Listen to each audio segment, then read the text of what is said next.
Hello दोस्तों, मैं हूं विशाल और welcome to easy way learnings. आज जो टॉपिक हम डिस्कस करने वाले हैं वो है टैक्स इनवॉइस, डेबिट नोट और क्रेडिट नोट चैप्टर में से रिवाइज्ड टैक्स इनवॉइस रूल 53। देखो, है तो बड़ा आसान सा प्रोविजन, बट बच्चों को डर इससे बहुत लगता है, तो मैंने सोचा क्यों ना इस पे एक स्मॉल वीडियो बना दी जाए ताकि आपका डर मिट जाए। अब देखो, जब भी हम रिवाइज टैक्स इनवॉइस की बात करेंगे ना, तो इसको हम छोटा सा एक एग्जाम्पल से समझते हैं ताकि आपको और क्लैरिटी आएगी। देखो, एक कोई पर्सन है, on 1 September he is liable for registration. उसकी थ्रेशोल्ड लिमिट समझो 20 लाख की क्रॉस हो गई, और उसने अपने अकाउंटेंट को कहा कि चलो भाई, we are liable for GST, तो आप जल्दी से जल्दी अप्लाई कर दो।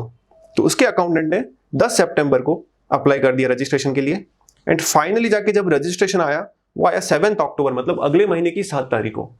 तो अब आप मुझे बताओ कि जीएसटी रजिस्ट्रेशन का इफेक्टिव डेट क्या होगा?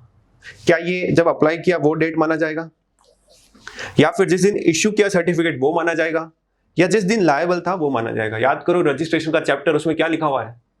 उसमें लिखा हुआ है ना कि अगर जिस दिन तुम लायबल हो रहे हो, अगर विद इन 30 डेज अगर आप अप्लाई कर देते हो तो आपका इफेक्टिव डेट ऑफ रजिस्ट्रेशन क्या होगा? जिस दिन से आप लायबल हो।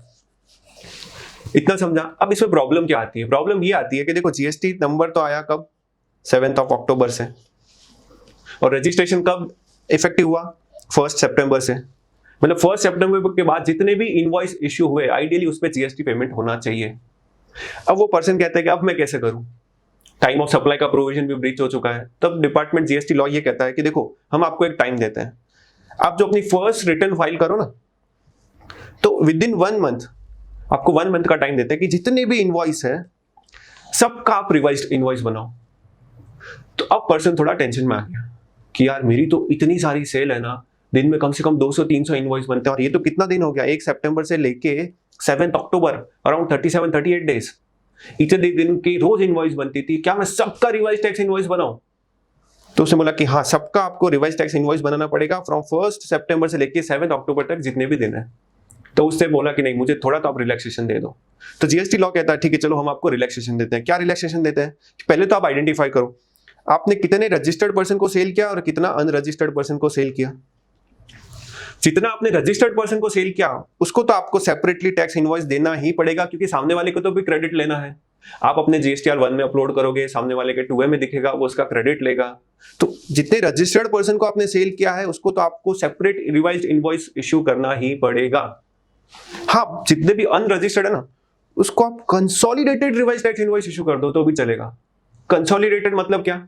तो देखो, लॉ कहता है, ध्यान से देखना, कि आप सबसे पहले न्यूली रजिस्टर्ड पर्सन हो, ऑब्वियसली, इसीलिए तो ये सेक्शन एप्लीकेबल है, रूल एप्लीकेबल है। आपकी B2B जितनी भी सप्लाई है उसके लिए आप सेपरेट इनवॉइस इश्यू रेज कर दो, इनवॉइस रेज कर दो। और जितनी भी B2 सप्लाई है, B2C मतलब अनरजिस्टर्ड पर्सन को जितनी सप्लाई की गई है ना, उसके लिए ध्यान से देखो क्या करो। एग्जाम्पल से समझाता हूँ। समझो, सप्लायर जो पर्सन है वो रजिस्टर्ड है राजस्थान के अंदर, और उसकी जो सप्लाईज है, जो सेल हुई है, वो पूरी कंट्री में अलग अलग इनवॉइसेस रेज किए। जैसे for example I for invoice. तो कंसोलिडेटेड कैसे रेज करना है, देखो कैसे करना है। उसने पूछा क्या मैं सबका मिला के एक इनवॉइस रेज कर दूं क्या?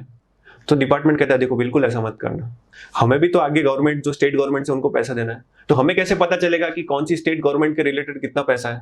क्योंकि जब आप बिल रेज करते हो उसमें प्लेस ऑफ सप्लाई डालते हो, और प्लेस ऑफ सप्लाई में जिस स्टेट का नाम होता है हम उस स्टेट को पैसा देते हैं। तो क्या किया जाए? तो डिपार्टमेंट या जीएसटी लॉ कहता है कि देखो, आप है ना स्टेट वाइज है ना कंसोलिडेटेड कर दो, इतना आप हमारा हेल्प कर दो, हम आपको इतना हेल्प कर रहे हैं, आप हमारी इतनी हेल्प कर दो। तो जैसे तमिलनाडु में आपकी 4 इनवॉइस है ना, सबका मिला के एक consolidated tax invoice, revise tax invoice की, तो बड़ा आसान है। जब महाराष्ट्र की बात करें तो इस पर देखो एक आई है रेड में लिखा हुआ। ये रेड में मतलब क्या है? ये ऐसा इनवॉइस है जिसकी वैल्यू 2,50,000 से ज्यादा है। तो जीएसटी लॉ कहता है देखो, अगर इंटर स्टेट सप्लाई हो रही है और 2,50,000 से ज्यादा है, मतलब ये बहुत क्रूशियल है, इसका इन्फॉर्मेशन हमें चाहिए।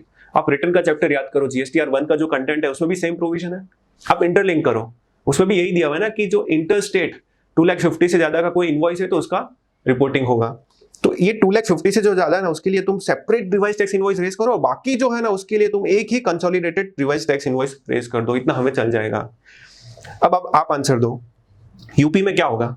ये जो रेड है, ये रेड क्या है? 2,50,000 से ज्यादा का इनवॉइस है, तो इसके लिए क्या करना पड़ेगा? Separate invoice. और जो बाकी सारे हैं उसके लिए सिर्फ एक कंसोलिडेटेड रिवाइज टैक्स इनवॉइस चलेगा। हाँ चलेगा। ये तो सारे इंटर स्टेट की बात हो गई। अब इंट्रा स्टेट मतलब राजस्थान का सप्लायर है, सारे जो रिसिपिएंट है वो भी राजस्थान में, वहां पे भी देखो एक मैंने आई रेड में लिखा हुआ है, मतलब 2,50,000 से ज्यादा का इनवॉइस है। तब ऐसे में जीएसटी लॉ कहता है देखो क्या है ना, हमें जो इंट्रा स्टेट सेल है विद इन स्टेट उसका हमें इन डिटेल नहीं चाहिए, चाहे कितना भी इनवॉइस हो। तो इन सब का मिला के मुझे एक कंसोलिडेटेड दोगे, रिवाइज तो भी चलेगा।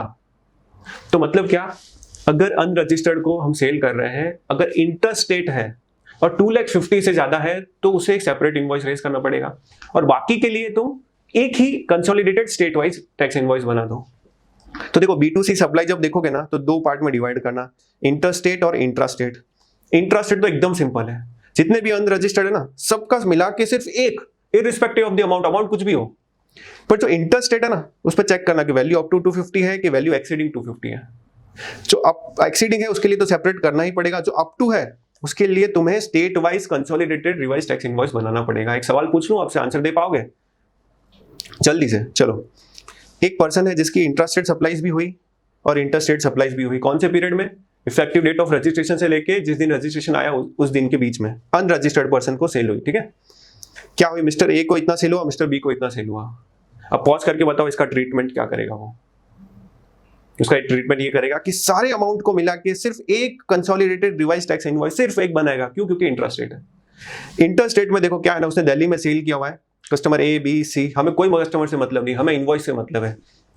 1,50,80 मतलब 2.5 लाख का कोई इनवॉइस नहीं है, एक कंसोलिडेटेड रिवाइज टैक्स इनवॉइस। एक केरला का एग्जांपल देता हूं, 3 कस्टमर है D E F, सारे अनरजिस्टर्ड ऑब्वियसली, इसलिए मैं डिस्कस कर रहा हूं। रिवाइज हो, अगर रजिस्टर्ड हो तो इंडिविजुअल देना ही पड़ेगा। अब तुम मुझे बताओ इसका क्या ट्रीटमेंट होगा।